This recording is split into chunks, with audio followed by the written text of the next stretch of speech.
오늘 이 낯선 이름이 오늘 본문에 등장을 하는데,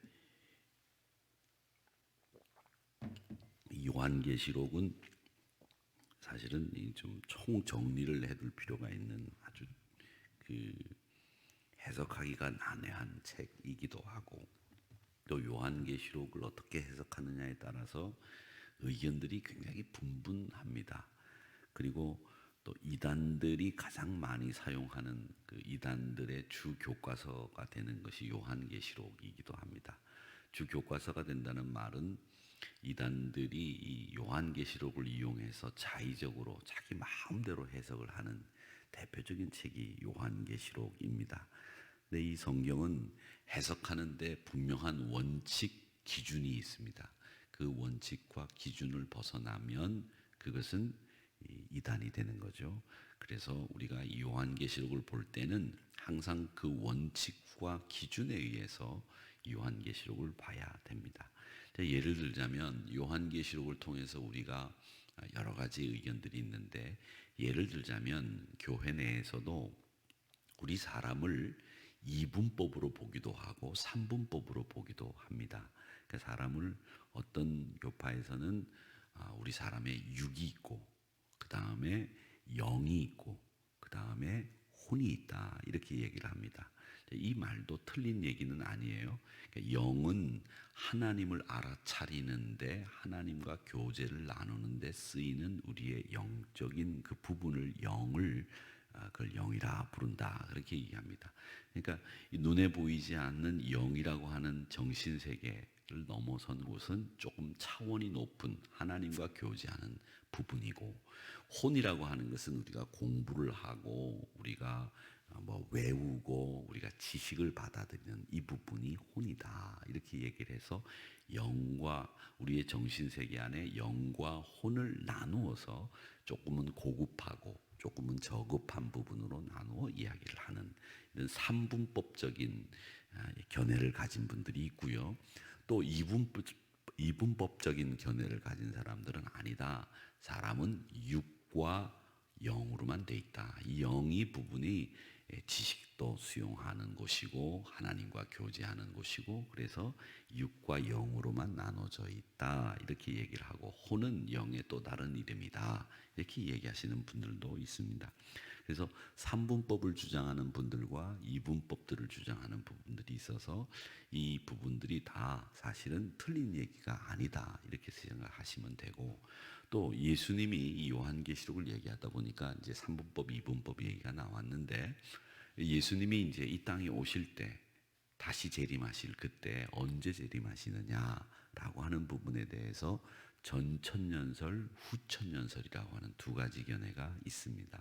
이 이야기도 전천년설을 주장하는 사람들은 후천년설이 틀렸다 얘기를 하고, 후천년설을 주장하시는 분들은 전천년설이 틀렸다 이렇게 얘기하지만, 성경적으로 그것을 어느 게 틀렸다라고 말하기가 조금 어려운 부분들이 있어서 우리가 전천년설과 후천년설을 정리를 할 필요가 있습니다.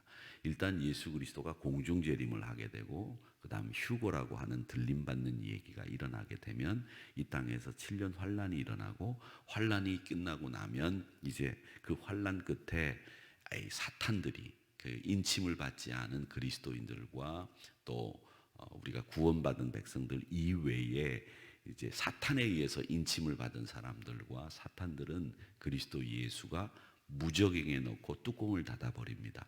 그 무저갱이 뭐냐면 밑이 없는 동굴이라고 하는 뜻으로 무저갱이라고 하는 말입니다. 없을 무자, 낮을 저자, 그 다음에 갱도갱자를 써서 무저갱이라고 하는 말인데, 그러니까 밑이 없는 동굴이라는 뜻으로 거기에는 사탄을 잡아다 넣는 감옥이라고 생각을 합니다. 히브리어로 이 지옥을 하데스라고 얘기를 합니다. 하데스라고 얘기를 하는데, 이 지옥이라고 하는 하데스와 똑같은 개념이 무저갱이라고 보시면 됩니다. 여러분, 그 라틴어로는 지옥을 임페르노라고 합니다. 임페르노. 그래서 그 영어도 임페르노라고 하는 말이 지옥이 되는데, 옛날에 나온 영화들 중에서 보면 화재 영화, 재난 영화에 보면 타워링 임페르노라는 영화가 있었어요. 이 빌딩에 불이 나가지고 사람들이 그 빌딩에서 이렇게 나오려고 애를 쓰다가 죽는 그런 영화였던 것 같은데, 재난 영화 중에 유명한 타워링이라고 하는 영화에 부제목이 붙어 있는 게 인페르노라는 말입니다. 그 말이 라틴어로 지옥이라는 뜻이고 히브리어는 하데스라는 말이 지옥이라는 말인데, 그 말이 무저갱이라는 말과 같은 말이다, 이렇게 생각하시면 됩니다. 그러니까 오늘 여기 말씀에 보면 무저갱의 사자라고 불리우는 아바돈, 그 다음에 아볼루온이라고 하는 이름이 등장을 하죠. 이게 파괴자라고 하는 이름의 뜻을 가지고 있는데, 이 땅을 파괴하고 심판을 불러오게 하는 자다, 이렇게 생각을 하시면 되겠습니다. 심판에 대해서 우리가 알고 있어야 될 것들, 그 알고 있어야 될 것들에 대해서 얘기를 오늘 하고 있는데, 오늘 이제 5번째 천사가 나팔을 부는 장면으로 이 9장이 시작이 됩니다.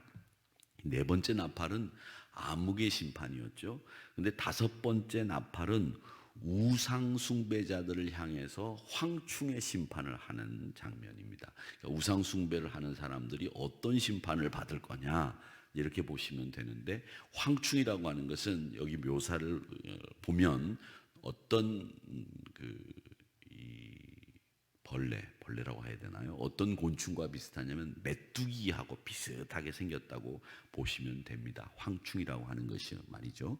그래서 이 황충이 이제 메뚜기라고 보시면 되는데, 넷째와 이 5번째 이 나팔 심판은 애굽 사람들을 장자를 치고 병을 주고 그 다음에 여러 가지 재앙을 준 다음에 이스라엘 백성들이 애굽에서 나오죠. 그 애굽에서 나오는 이야기와 비슷합니다. 그러니까 이 문설주의 어린 양의 피를 바른 가정은 죽음의 사자가 유월한 것처럼, 이 4번째 심판과 5번째 심판은 모든 인간들에게 임하는 심판이 아니라 우상 숭배를 하지 않은 사람들, 또 하나님 앞에 신실한 믿음을 지킨 사람들에게는 임하지 않는 심판이라는 거예요.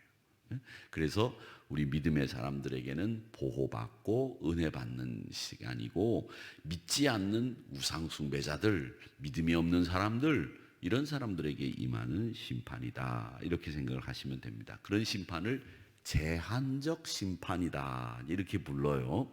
이제 신학적으로는 그 제한적 심판이라고 하는 말은 뭐냐면, 우리 모두 인간이 일률적으로 다 심판받는 게 아니라 구원받은 백성들은 심판에서 예외가 된다. 그러니까 어떻게 보면 하나님이 우리에게 내리시는 심판은 제한적인 심판이라고 할 수 있죠. 왜?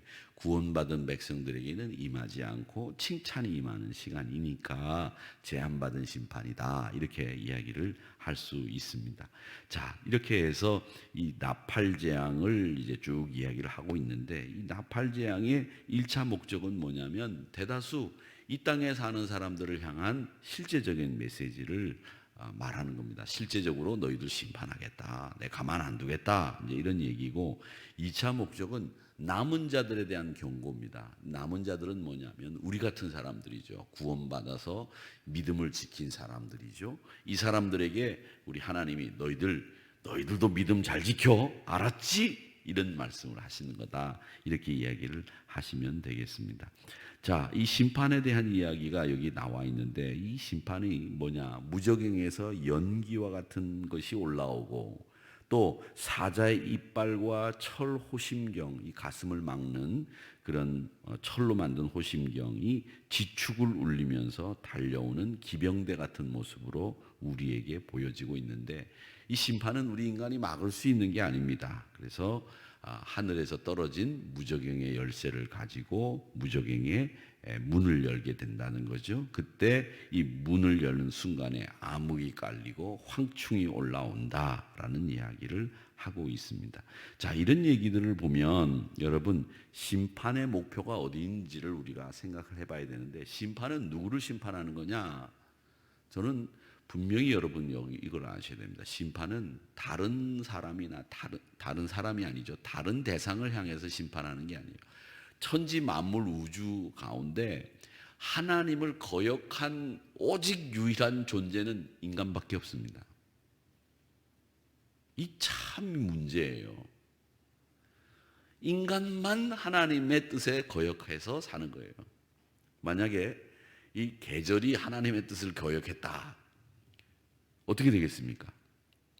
12월이 됐는데 날씨가 영상 32도까지 올라가고 날씨가 하나님의 뜻을 거역해가지고 말이죠. 7월이 됐는데 날씨가 영하 8도로 떨어지고 그런 일 없죠. 정확합니다. 어쩌면 그렇게 정확한지 몰라요. 아주 충분히 지나면 그 날짜가 딱 되면 따뜻한 기운이 땅에서 딱 올라와요. 얼마나 정확하게 말을 잘 듣는지 날씨도 말 잘 듣고 말이죠. 우리 인간이 이 공기질을 나쁘게 만들어 놔서 그렇지, 이 우주 천지에 하나님의 뜻을 거역하는 것은 오직 인간밖에 없습니다. 그러니까 심판의 대상은 인간밖에 없는 거예요. 심판은 인간을 향해서 내리시는 하나님의 벌이죠. 그러니까 이 땅을 더럽힌 건 자연이 아닙니다. 인간이죠. 그래서 이 자연이 아닌 하나님이 우리 인간을 향해서 심판하시고 판단하시는 거예요. 그것을 여러분 꼭 아셔야 되겠고, 또 심판도 여러분, 이 심판도 사탄이 주장하는 것처럼 보이지만 사탄이나 심판도 다 하나님의 통제 아래서 일어나는 심판이지요. 하나님의 통제를 벗어난 심판은 있을 수 없다는 겁니다.